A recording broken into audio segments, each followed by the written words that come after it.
Hey, I'm golf broadcaster Matt Adams. The updated and expanded second edition of my book, The Golf Round I'll Never Forget, Golf's Biggest Stars Recall Their Finest Moments, is now available. Readers can expect to march with Arnie's Army at the 1960 U.S. Open, relive Jack Nicklaus's remarkable 1986 Masters win, and be amazed by the Tiger Slam. The Golf Round I'll Never Forget, Golf's Biggest Stars Recall Their Finest Moments. Pick it up where fine books are sold, including BarnesandNoble.com and Amazon.com.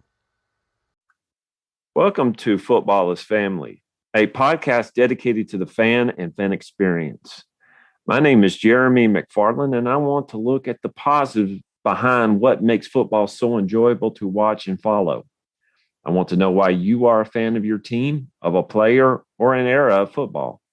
Whether the pros, college, or high school, I want to hear and share your stories and your love for the game.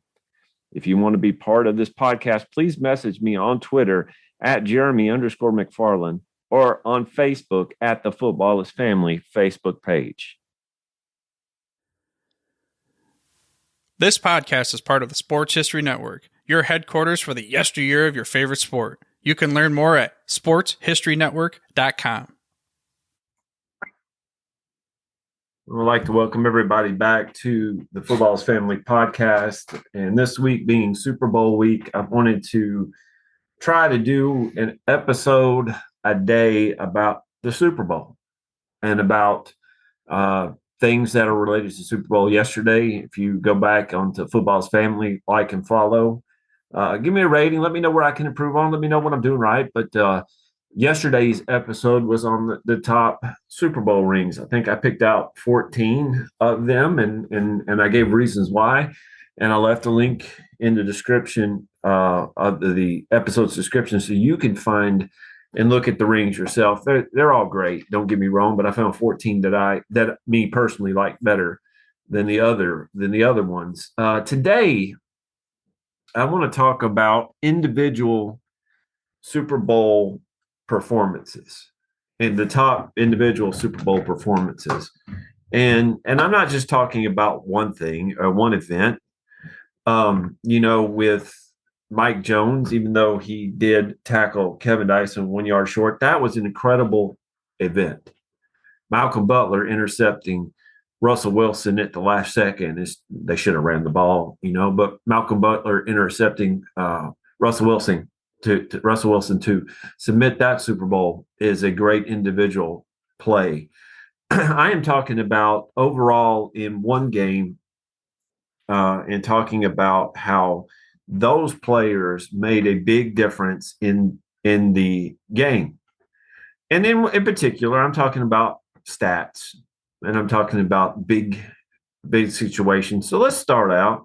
And again, if you have somebody to add to this or you think I'm wrong on it, please message me at Jeremy_McFarland at Twitter or follow us on the Football's Family Facebook page. And let me know what I could add. Maybe I can add it tomorrow or the next day to the next podcasts that are coming up. Super Bowl one had an individual that doesn't really get a lot of publicity, and that is Max McGee. He played wide receiver for the Green Bay Packers. And in fact, he had played 12 years at this time, and he thought he was not going to play in the Super Bowl. He was getting older. In fact, in 66, he caught only 4 passes in 12 games. But the starting wide receiver was injured for the Green Bay Packers. I believe his name was Boyd Dowler. So Max McGee didn't even think about that. That night he got drunk. The night before he got drunk, and he was playing basically hungover. He caught 7 passes for 138 yards, 2 touchdowns, including the first touchdown in Super Bowl history. Max McGee, a guy who thought that he was not going to play, ended up being one of ended up setting the bar pretty high for wide receivers. What do you think about this? Percy Harvin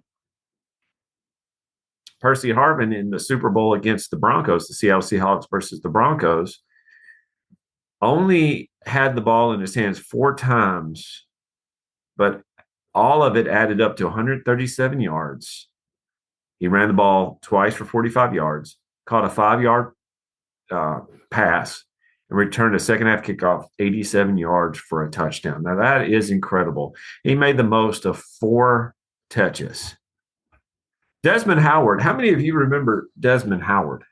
Desmond Howard is a guy that won the MVP for the Super Bowl. He is mainly known for his time with Michigan, but he did play Michigan Wolverines, but he did play in the Super Bowl with the Green Bay Packers. He tied a Super Bowl record with a combined 244 yards on punt and kickoff returns in the Super Bowl. He is the first and only special teams player to be named the MVP of the Super Bowl. Can you imagine that? Now, I remember watching this game. Desmond Howard went off. He went off. One of them was a third quarter kickoff return, 99 yards for a touchdown.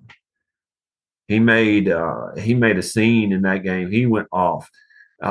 Probably the Super Bowl MVP would have been Brett Favre or Reggie White, but Desmond Howard did what he did, and that was incredible to watch him play that game. One of the ones that I do remember, and I didn't know the backstory behind this, was running back Timmy Smith in Super Bowl 22.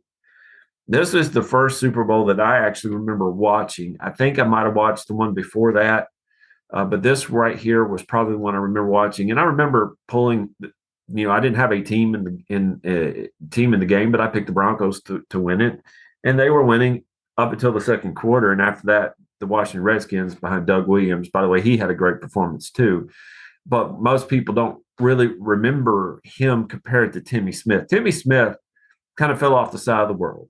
I mean, just after this game, you didn't hear about him. Timmy Smith wasn't told until the day of or the night before that he was going to start in the Super Bowl. He wasn't told. Joe Gibbs remembered and thought and said, you know what, he is going to go crazy. He's going to be so anxious if we told him way before that he's starting. And he'd tell him until he was a starter, until basically the day of the Super Bowl, if not the night before the Super Bowl.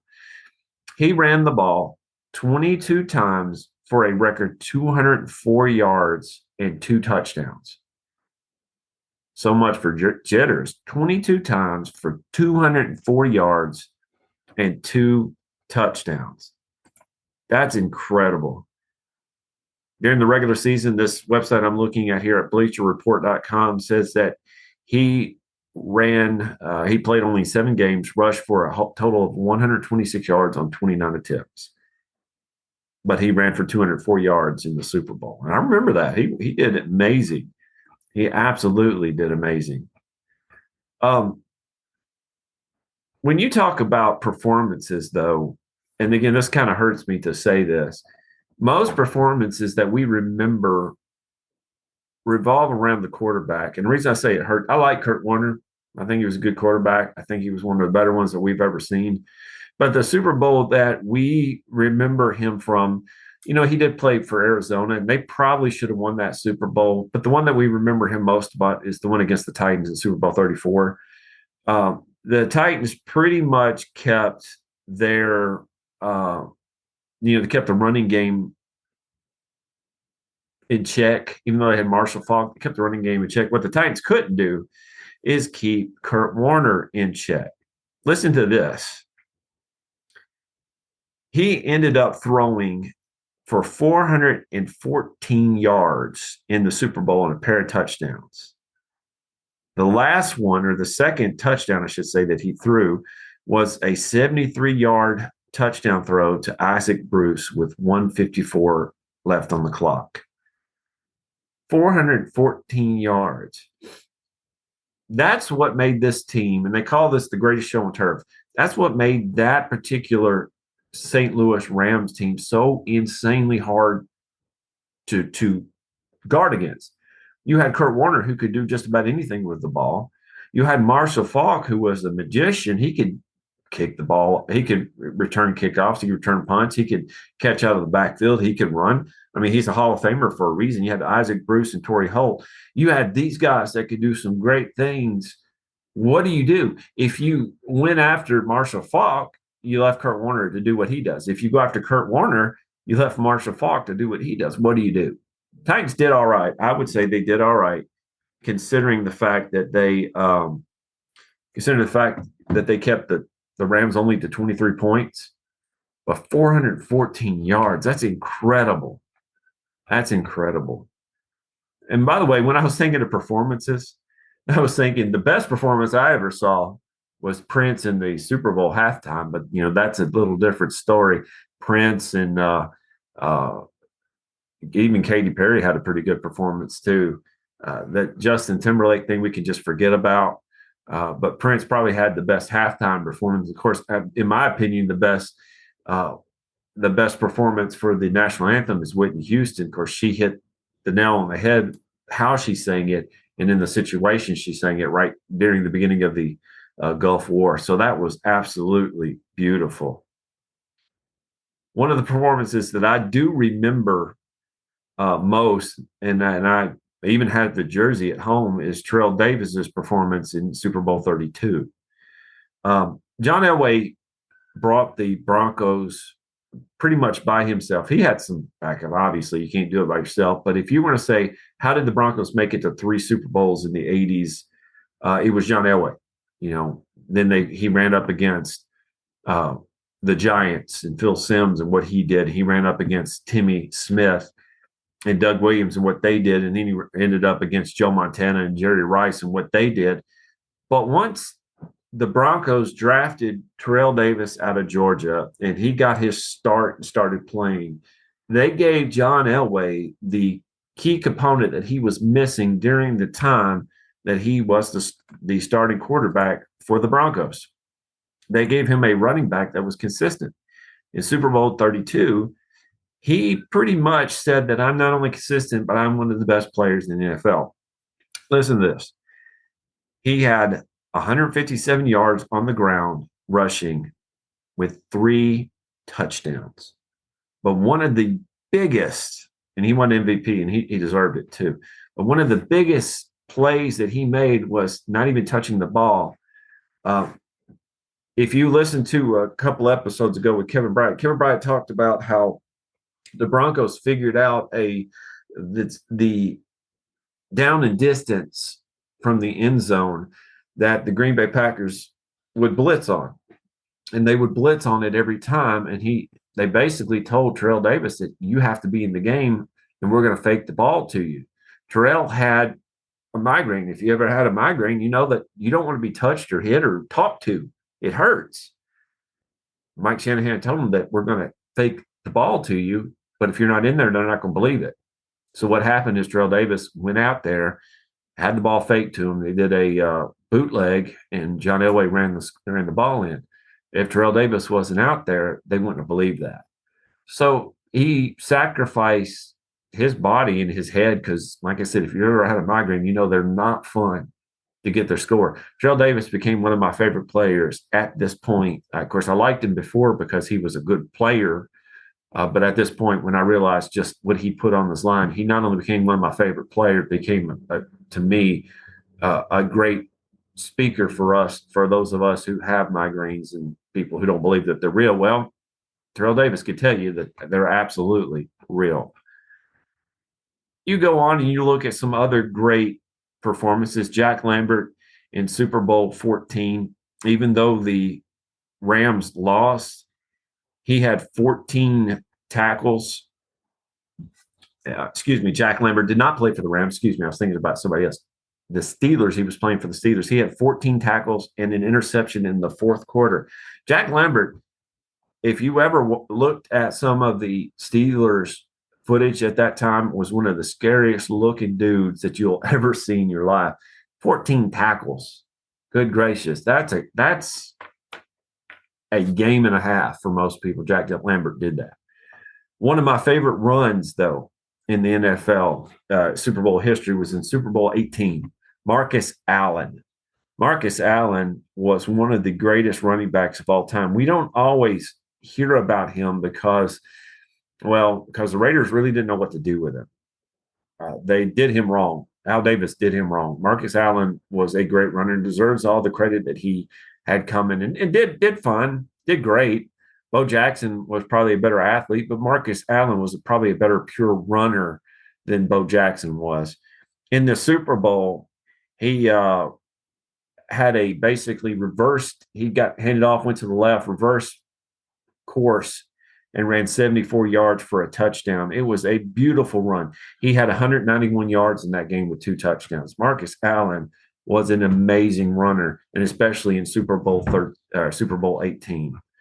And there's several more that we can look at. Lynn Swann had 4 passes caught for 161 yards and with a 64-yard touchdown. That game against the Cowboys, Super Bowl 10, if you ever watch it, it's almost like Lynn Swann could just fall gracefully and catch the ball.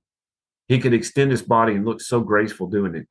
If you've ever fallen on ice, you know that you go down hard. Lynn Swann would kind of glide down. That's how great he was. Dallas couldn't do anything against that.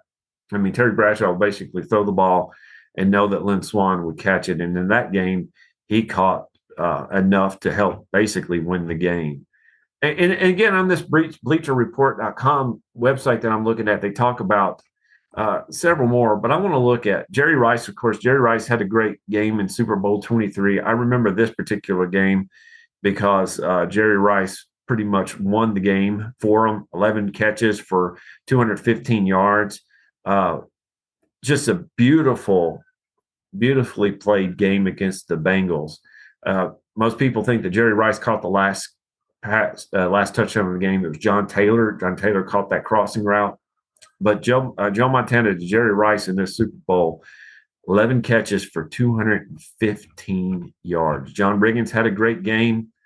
Joe Montana, as I mentioned a minute ago, against the Broncos in Super Bowl 24, had 22 for 29 for 297 yards and 5 touchdowns. Let me repeat that again. 22 for 29 for 297 yards, 5 touchdowns. Good night. Go back to Super Bowl 22. Doug Williams.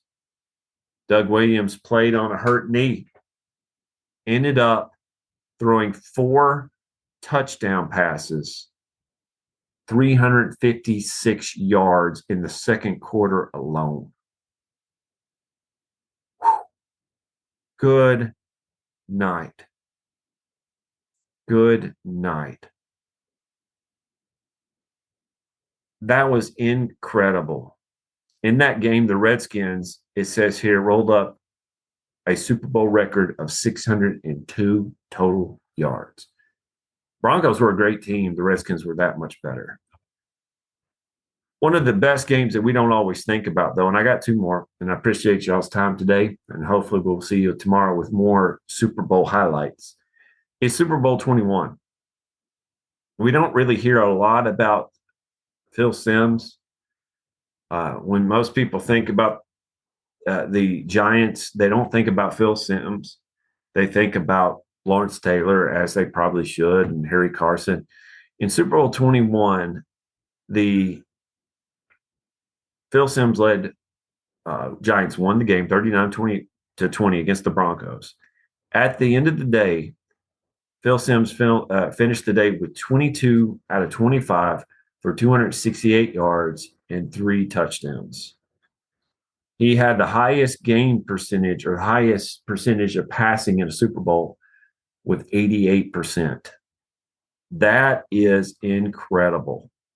That is absolutely incredible. But probably the day that many of us remember the most, especially if you grew up in the time that I did, and that you remember the conflict between Joe Montana and Steve Young, who is the best, who is the greatest.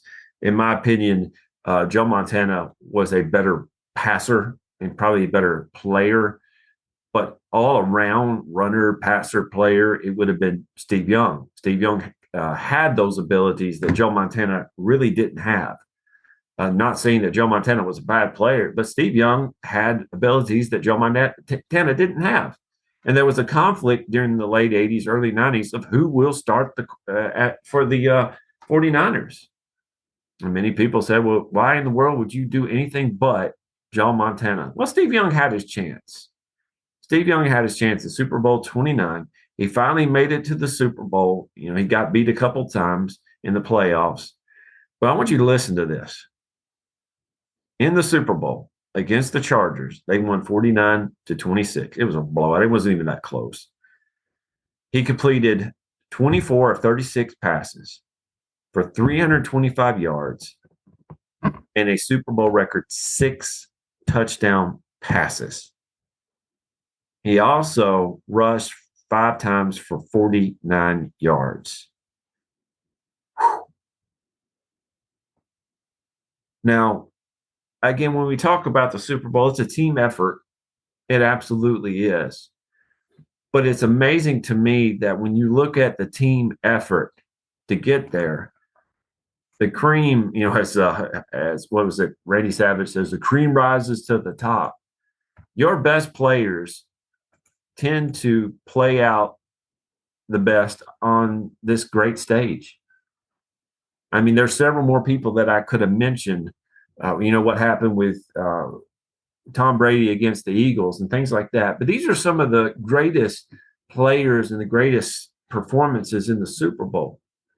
So when you watch this Super Bowl coming up Sunday, you're going to probably see a handful of players, probably on each team, start to perform at another level. It would not surprise me to see one of my favorite players, A.J. Brown, have over 150 yards receiving. It just will not surprise me. You know, it wouldn't surprise me to see Patrick Mahomes throw for 400 yards, Travis Kelce to have 3 touchdowns. It wouldn't surprise me.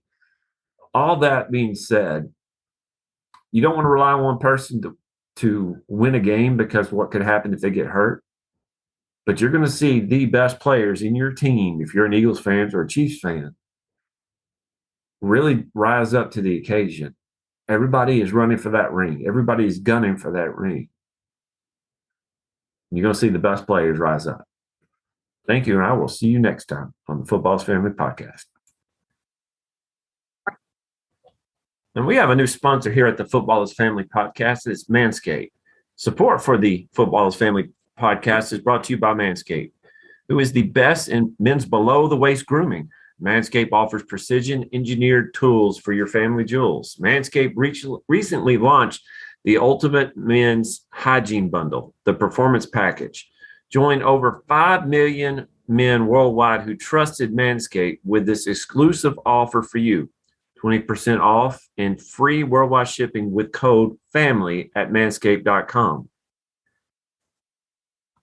The Performance Package 4.0 by Manscaped has arrived, and oh man, is it a game changer. Inside the package, you'll find their Lawnmower 4.0 trimmer, Weed Whacker ear and nose hair trimmer, Crop Preserver ball deodorant, Crop Revival toner, Performance boxer briefs, and a travel bag to hold your goodies. First off, the Lawnmower 4.0. This trimmer is the future of grooming, and I dare say the greatest ball trimmer ever. Their 4th generation trimmer features a cutting-edge ceramic blade to reduce grooming accidents thanks to their advanced skin-safe technology. The Lawnmower 4.0 is waterproof, and it also has a 400K LED spotlight you need for a more precision shave. Because this trimmer is waterproof, you can say goodbye to the mess on the bathroom floor. And you thought that was good, but wait till you take your grooming game to another level. The Performance Package 4.0 includes the Weed Whacker nose and ear hair trimmer. The Weed Whacker is also waterproof and provides proprietary safe skin technology, which help reduce nicks, snags, and tugs in those delicate nose holes. The Crop Preserver below-the-waist deodorant and the Crop Reviver below-the-waist toner will change the way you approach your daily hygiene.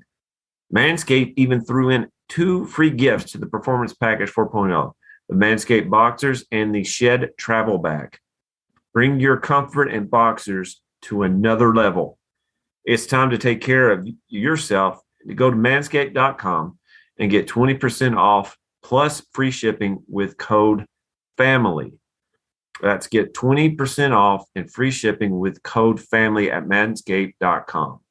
Unlock your confidence and always use the right tool with Manscaped.